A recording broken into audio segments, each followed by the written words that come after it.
ایسے اوقات میں پردہ واجب ہے، مگر بنی اسرائیل الٹی ذہنیت کے مالک تھے اور موسیٰ علیہ السلام کو پردے میں غسل کرتے دیکھا تو سمجھا کہ ان کے جسم میں کوئی یعنی کہ عیب ہے جسے وہ چھپانا چاہتے ہیں، الٹی ذہنیت جو ہوگی نا۔ اور بعض نے کہا کہ آپ کو ادرا کی بیماری لاحق ہے، جس میں یعنی کہ کوئی بیماری ہے نا، خصیے وغیرہ پھول جاتے ہیں۔ اللہ تعالیٰ کی قدرت، ایک روز ایسا واقعہ پیش آیا کہ موسیٰ علیہ السلام کسی بڑے پتھر کی اوٹ میں یعنی اس پتھر پہ کپڑے رکھ کے پردے میں غسل فرما رہے تھے اور وہ پتھر آپ کے کپڑوں سمیت بھاگ کھڑا ہوا، اور آپ نے یہ ماجرا دیکھا تو سخت پریشان ہوئے کہ ثوب حجر، اور ثوب حجر یعنی پتھر میرے کپڑے، پتھر میرے کپڑے کہتے ہوئے اور پتھر کے پیچھے بھاگے۔ اسی حالت میں اپنی قوم کے پاس پہنچ کے لوگوں نے آپ کو برہنہ حالت میں دیکھا مگر جسم میں کوئی عیب نہ پایا تو کہنے لگے ما بموسیٰ من بأس، یعنی موسیٰ علیہ السلام کو تو کوئی بیماری ہی لاحق نہیں ہے، ہم تو غلط سمجھ رہے تھے۔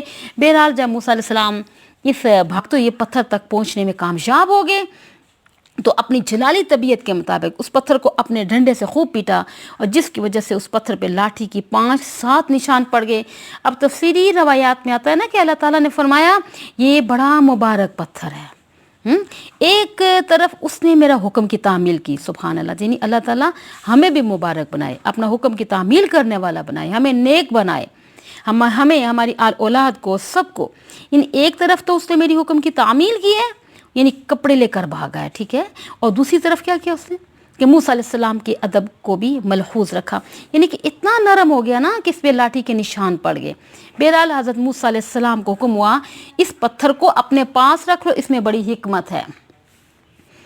بہرحال بعض تاریخی روایتوں میں یہ بھی معلوم ہوتا ہے نا کہ وادی حویری میں جو پہاڑی سلسلہ اور چٹانیں ہیں، وہیں زمین پہ پڑی ہوئی ایک چٹان پر موسیٰ علیہ السلام نے لاٹھی ماری تھی اور اس میں سے پانی برآمد ہوا تھا، اور مؤرخین کا بیان ہے کہ اس پتھر میں اب پانی تو نہیں ہے مگر پانی کے نکلنے کے نشانات اب تک موجود ہیں۔ معلوم ہوتا ہے کہ ان سوراخوں سے کسی وقت پانی نکلتا رہا۔ اللہ تعالیٰ نے یہ پانی بنی اسرائیل کی ضرورت پوری کرنے کے لیے نکالا تھا، جب وہ لوگ وہاں سے چلے گئے نا تو پانی کی ضرورت باقی نہ رہی تو وہ بھی ختم ہو گیا۔ بہرحال پانی کے 12 چشمے پھوٹنے کی حکمت یہ تھی کہ بنی اسرائیل 12 قبیلوں پہ مشتمل تھے اور ان کی تعداد 6 لاکھ سے زیادہ تھی، اور ان کے آپس کے کسی متوقع جھگڑے کے پیش نظر اللہ تعالیٰ نے ہر قبیلے کے لیے علیحدہ علیحدہ چشمہ مقرر کر دیا۔ اب چشموں کا تعین ہر قبیلے کی تعداد کے لحاظ سے تھا، یعنی کہ بڑے قبیلے کے لیے بڑا چشمہ مقرر ہوا اور چھوٹے قبیلے کے لیے چھوٹا چشمہ۔ اب اسی طرح گویا پانی تقسیم کر دیا گیا۔ فرمایا قد علم کل اناس مشربہم، ہر ایک نے اپنا اپنا گھاٹ معلوم کر لیا۔ حضرت موسیٰ علیہ السلام نے ہر قبیلے میں ایک ایک چشمہ یعنی تقسیم کر دیا، ہر قبیلے نے اپنی ضرورت کے مطابق نالیاں کھود لیں اور پانی کو دور تک لے گئے۔ اب اس تقسیم سے دیکھیں ایک بہت پیارا سبق ملتا ہے کہ مشترکہ مفاد کی اشیاء کی تقسیم عدل و انصاف پر ہونی چاہیے تاکہ کسی قسم کا تنازع پیدا نہ ہو۔ حضرت صالح علیہ السلام کی اونٹنی والے معاملے میں بھی پانی تقسیم کیا گیا تھا نا، لکم شرب یوم معلوم، کہ قوم صالح علیہ السلام سے پانی یعنی کہ پینے کی ایک روز تمہاری باری ہوگی، یہ تقسیم کی بات کر رہی ہوں نا، کہ فرمایا نا کہ پانی پینے کی ایک روز تمہاری باری ہوگی اور ایک روز کس کی ہوگی، اونٹنی کی۔ اور قوم نے مقررہ حد سے تجاوز کیا جس کا نتیجہ یہ ہوا ساری قوم تباہ ہوگی۔ بعض لوگ اعتراض کرتے ہیں نا کہ پتھر سے پانی کیسے آیا، تو یہ خلاف عقل معلوم ہوتا ہے، یہ اعتراض درست نہیں ہے۔ اللہ تعالیٰ کی حکمت کی چیزوں کو اپنی ناقص عقل سے قیاس کرنا مناسب نہیں ہے۔ ایسا کام ناقص العقل لوگ ہی کر سکتے ہیں نا، کہ موجودہ زمانے کے سائنسدان ہیں، ریاضی دان ہیں، جغرافیہ دان ہیں، سب کے سب ناقص العقل ہیں، انہیں اللہ تعالیٰ کی حکمت یا تخلیق کی کوئی خبر نہیں ہے، وہ تو میں اپنی دھن میں مگن رہتے ہیں۔ میں ہر ایک کی بات نہیں کر رہی، ان لوگوں کی بات کر رہی ہوں جن کو اعتراض ہے نعوذ باللہ اللہ تعالیٰ کے کلام میں۔ امام بیضاوی رحمۃ اللہ علیہ فرماتے ہیں نا کہ پتھر سے پانی نکلنا کون سی باقاعدہ العقل بات ہے، یہ تو عام مشاہدے کی بات ہے۔ اب مقناطیس بھی تو ایک پتھر ہے جو لوہے کو اپنی طرف کھینچتا ہے۔ اللہ تعالیٰ نے اس میں ایسی تاثیر پیدا کر دی ہے نا کہ اس طرح اگر اللہ تعالیٰ کسی پتھر میں پانی کو اپنی طرف کھینچنے کی تاثیر پیدا کر دے تو یہ کون سی ایسی بات ہے جو عقل میں نہ آتی ہو۔ ہاں سر سید کو سمجھ میں نہ آ سکی نا، پانی تو پتھر کے نیچے موجود تھا، موسیٰ علیہ السلام نے پتھر کو ذرا سا ہلا دیا تو پانی کو کود پڑا۔ بہرحال سر سید بیچارہ تو کیا چیز ہے، وہ تو معجزات کا منکر تھا۔ اصل بات تو یہ ہے نا کہ پانی کا اجرا محض اللہ تعالیٰ کے حکم سے ہوا، اور یہ معجزہ تھا جو موسیٰ علیہ السلام کے ہاتھ میں ظاہر ہوا۔ اور بحیرہ قلزم میں کیا ہوا کہ موسیٰ علیہ السلام نے لاٹھی چلائی اور 12 راستے بن گئے، پانی کناروں کے ساتھ رہ گیا، اور وہاں لاٹھی مارنے کا حکم ہوا تو پانی میں راستے بن گئے، تو یہاں لاٹھی ماری تو خشک پتھر سے پانی کے چشمے پھوٹ پڑے۔ یہ سب کچھ اللہ تعالیٰ کے حکم سے ہوا۔ پانی نکالنا اللہ تعالیٰ کا کام ہے اور لاٹھی مارنا تمہارا کام ہے۔ سبحان اللہ۔ تو نبی کا معجزہ ہو یا ولی کی کرامت ہو، اصل حکم تو اللہ تعالیٰ کا ہوتا ہے نا، کام کرنے والی وہی ذات ہے۔ اسی مقام پر آ کر لوگ ٹھوکر کھا جاتے ہیں نا کہ نبی کے معجزے یا ولی کی کرامت کا یعنی ان کا ذاتی فعل سمجھتے ہیں اور شرک میں مبتلا ہو جاتے ہیں، اور جنہوں نے حضرت عیسیٰ علیہ السلام کے معجزات کو ان کا ذاتی فعل سمجھا وہ شرک میں مبتلا ہو گئے، حالانکہ وہ تو بِإِذْنِ اللہ تھا۔ فرمایا وَأُبْرِئُ الْأَكْمَحَ وَالْأَبْرَصَ وَأُحْيِي الْمَوْتَى بِإِذْنِ اللَّهِ، بِإِذْنِ اللہ، کہ میں اللہ تعالیٰ کے حکم سے مادر ذات اندھے اور ابرص کو ٹھیک کرتا ہوں اور مردے میں جان ڈال دیتا ہوں۔ اسی طرح اولیاء اللہ کی جو کرامات صحیح طریقے سے ثابت ہیں وہ بھی تو اللہ تعالیٰ ہی کا فعل ہوتا ہے۔ جسے اللہ تعالیٰ عزت بخشتے ہیں نا اس کے ہاتھ پہ کرامت ظاہر ہو جاتی ہے، یعنی اپنی مرضی سے تو کوئی نبی بھی معجزہ پیش نہیں کر سکتا۔ قرآن پاک میں تصریح موجود ہے وَمَا كَانَ لِرَسُولٍ أَن يَأْتِيَ بِآيَةٍ إِلَّا بِإِذْنِ اللَّهِ، فعل تو اللہ تعالیٰ کا ہوتا ہے مگر نبی کے ہاتھ پہ ظاہر کر دیا جاتا ہے۔ اور ہمارے ہادی اعظم نبی پاک صلی اللہ علیہ وآلہ وسلم کی زندگی میں بے شمار معجزات پیش آئے۔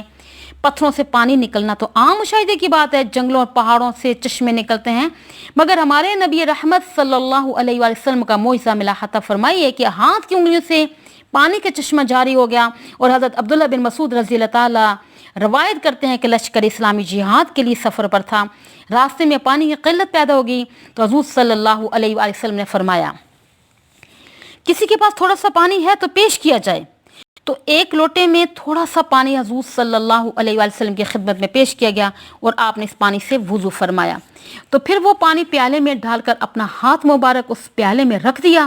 اللہ تعالیٰ کی قدرت سے انگلیاں یعنی کہ انگلیوں مبارک کے نیچے سے پانی کا چشمہ جاری ہو گیا۔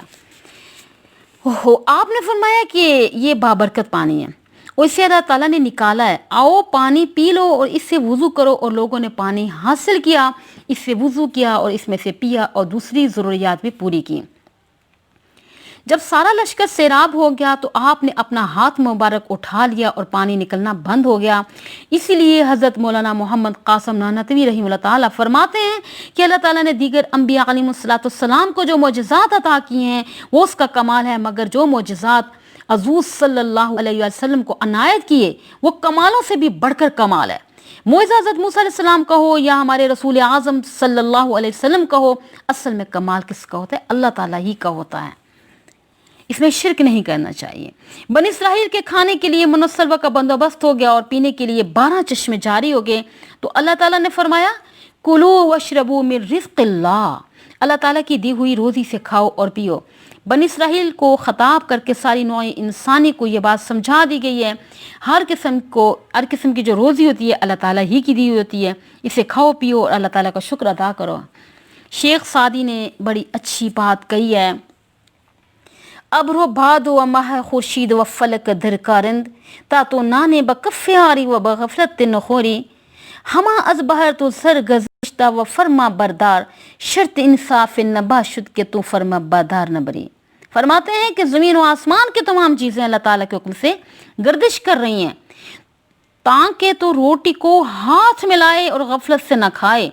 روٹی کھاتے وقت انسان کو غور کرنا چاہیے کہ روٹی کا یہ ٹکڑا کتنے مراحل طے کر کے آپ کے ہاتھ میں پہنچتا ہے۔ کارخانہ قدرت میں لاکھوں مشینیں اور کروڑوں ہاتھ کام کر رہے ہیں، جب ایک روٹی اللہ تعالیٰ تمہارے ہاتھ میں دیتا ہے نا تو پانی کا ایک گلاس جو آپ کے ہونٹوں تک پہنچتا ہے یہ کن کن مشقتوں سے گزر کر آتا ہے۔ اسی طرح لباس کی تیاری کتنی مشینیں اور کتنا خام مال، کتنے انسانی دماغ اور ہاتھ کام کرتے ہیں، تب جا کے زینت اور ستر پوشی کے لیے کپڑا مہیا ہوتا ہے۔ یہ تمام چیزیں انسان کو غور و فکر کی دعوت دیتی ہیں۔ جس مالک الملک نے انسان کو اس قدر انعامات سے نوازا ہے اور اس کی روزی استعمال کرتے بھی ہیں، اس کا شکریہ ادا کرنا ضروری ہے۔ اسی لیے فرمایا اس قدر ناانصافی کی بات ہوگی کہ اگر تم اللہ تعالیٰ کی نعمت استعمال کرنے کے بعد اس کی فرما برداری نہ کرو۔ قرآن پاک میں دوسرے مقام پر آتا ہے نا کلوا من طیبات ما رزقناکم، حلال اور طیب چیزیں کھاؤ جو تمہارے لیے اللہ تعالیٰ نے پیدا کی ہیں. وَاشْكُرُوا لِلَّهِ إِن كُنتُمْ إِيَّاهُ تَعْبُدُونَ. اللہ تعالیٰ کا شکر ادا کرو اگر تم اس کے بندے ہو. اللہ تعالیٰ کا شکر ادا کرنے کی ایک صورت یہ بھی ہے نا کہ ناداروں کو محروم نہ رکھو. تم سمجھتے ہو کہ اللہ تعالیٰ کی دی ہوئی نعمتوں کے تم مالک ہو، مگر اس بات کی طرف غور نہیں کرتے کہ یہ نعمت آئی کہاں سے، یہ کس کی عنایت ہے. یاد رکھو اگر غریبوں، مسکینوں، محتاجوں کو محروم رکھو گے، ان کا حق ادا نہیں کرو گے تو یہ اللہ تعالیٰ کی ناشکری اور مستحقین پہ زیادتی ہوگی. ہر صاحب استطاعت کا فرض ہے کہ وہ ناداروں کا خیال رکھے. اسے دیکھنا چاہیے کہ سوسائٹی میں کوئی بھوکا یا ننگا نہ رہے. خاص طور پہ سربراہان مملکت کا یہ فرض ہے کہ اپنے ملک میں حاجت مندوں کی خبر گیری کرے. ضیاء الدین برنی نے اپنی کتاب میں لکھا نا کہ بادشاہ یہ حاکم حقیقت میں وہ ہے کہ جس کے سلطنت میں کوئی شخص بھوکا ننگا نہ رہے. امور سلطنت اس طریقے پہ انجام دینے چاہیے کہ ہر شخص کو اس کی بنیادی ضروریات مہیا ہوں.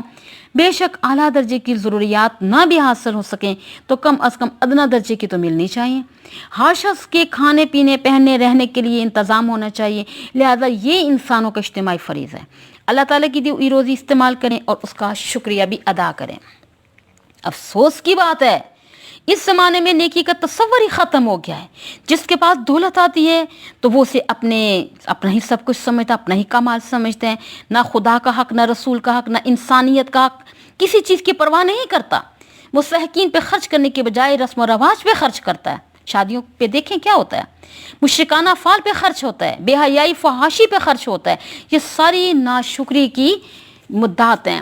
اور اس کا معنی یہ نہیں ہے کہ اللہ تعالیٰ حساب نہیں لے گا یا اس کی پکڑ نہیں ہوگی. ایک ایسا دن آنے والا ہے جب ہر چیز کا محاسبہ ہوگا. اللہ تعالیٰ کی گرفت سے کوئی نہیں بچ سکتا. اسی لیے فرمایا کھاؤ اور پیو اللہ تعالیٰ کی روزی سے. وَلَا تَعْثَوْا فِي الْأَرْضِ مُفْسِدِينَ. زمین میں فساد کرتے ہوئے نہ چلو. دیکھیں فساد سے مراد اللہ تعالیٰ کے قانون، شریعت اور دین کے خلاف چلنا ہے.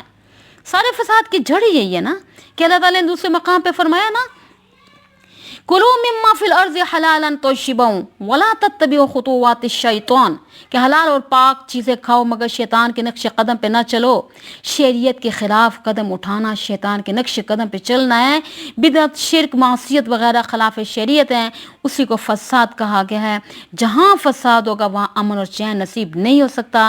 نہ ہم اللہ تعالیٰ کی نعمت کا شکر ادا کر رہے ہیں، نہ قانون شریعت کا احترام کر رہے ہیں. اسلام کا نام کتنے زور و شور سے لیتے ہیں مگر عمل کیا ہے، صفر کے برابر ہے. البتہ ظلم و ستم کا کوئی شمار نہیں ہے.